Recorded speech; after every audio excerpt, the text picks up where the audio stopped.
दोस्तों, उधर पाक फौज की जानिब से टीटीपी के खिलाफ बड़ी कार्रवाइयां जारी हैं। दूसरी तरफ खैबर पख्तूनख्वा में सियासी हलचल अरूज पर है। क्या वजीर आला सुहेल आफरीदी बरकरार रहेंगे? तहरीक इंसाफ ने तब्दीली का नारा तो लगाया था, मगर क्या ये तब्दीली वाकई अवाम के मसाइल हल कर पाएगी? लेकिन सवाल ये है कि क्या वाकई तब्दीली सिर्फ नामों की तब्दीली से आती है या सोच की तब्दीली से?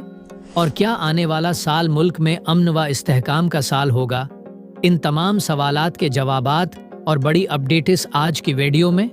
अस्सलाम वालेकुम दोस्तों, मैं हूं आफ्ताब अहमद, तो बने रहिएगा हमारे साथ इस बड़ी अपडेट में।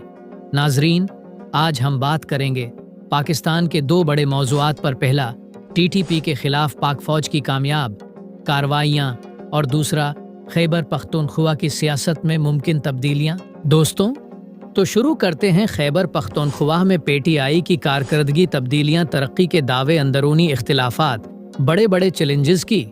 सियासी माहरीन का कहना है कि पीटीआई पार्टी के अंदरूनी इख्तिलाफात और कुछ पॉलिसी चैलेंजेस की वजह से सुहेल आफरीदी को वजीर आला के ओहदे पर लगाया गया।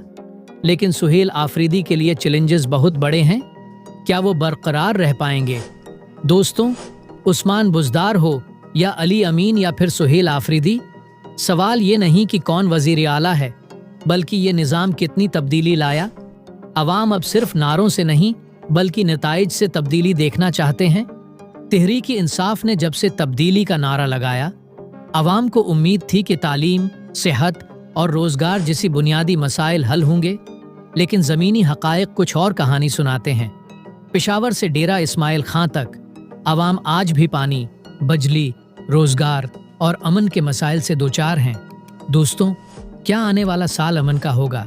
ये सवाल सबके ज़हन में है। क्या पाकिस्तान में मुस्तकिल अमन कायम होगा? तज्ज़ियाकारों का कहना है कि अमन के साथ तरक्की आती है, सरमायाकारी बढ़ती है और नौजवानों को रोज़गार के मौक़े मिलते हैं। सियासतदानों को अपने मफादात से बालातर होकर सोचना पड़ेगा। अवामी मफादात पर फोकस करना होगा। पाकिस्तानी अवाम अब थक चुके हैं। दहशत गर्दी से और सियासी अफरातफरी से पाक फौज अपना किरदार अदा कर रही है। सियासी क़ियादत को भी अब संजीदा फैसले करने होंगे।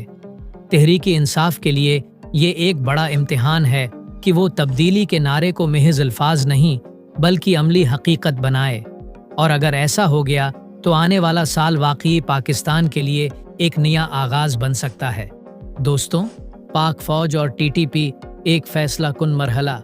गुज़िश्ता चंद हफ्तों में पाक फौज ने शुमाली वज़ीरिस्तान, बाजोड़ और दीगर कबायली इलाकों में दहशत गर्दों के खिलाफ बड़े ऑपरेशंस किए हैं। इत्तलाआत के मुताबिक दर्जनों शिद्दत पसंद मारे जा चुके हैं और मुत्तद गिरफ्तार। ये अवामी एतमाद की बहाली का एक पैगाम भी है। अहम बात यह है कि अवाम अब देख रहे हैं कि रियासत किसी भी दहशत गर्द गिरोह को दोबारा सिर उठाने नहीं देगी। टीटीपी जैसे ग्रुप्स, जिन्होंने बरसों से अमन को यरगमाल बनाया हुआ था, उनके खिलाफ ये हतमी मरहला करार दिया जा रहा है। फौजी ज़राए के मुताबिक अब न सिर्फ ज़मीनी ऑपरेशन बल्कि इंटेलिजेंस बेस्ड टारगेटेड एक्शन भी भरपूर अंदाज में जारी है। यही वजह है कि पाकिस्तान के मुख्तलिफ इलाकों में अब अमन व सुकून की फ़ज़ा को दोबारा कायम और अवाम का एतमाद बहाल होता हुआ दिखाई दे रहा है। दोस्तों, क्या आप समझते हैं कि वज़ीर आला की तब्दीली से मसाइल हल होंगे? और क्या आने वाला साल वाकई अमन का साल बन सकता है? अगर दोस्तों आपको ये वीडियो पसंद आई है तो कमेंट में अपनी राय ज़रूर दें, वीडियो को लाइक करें और चैनल को सब्सक्राइब करना न भूलें।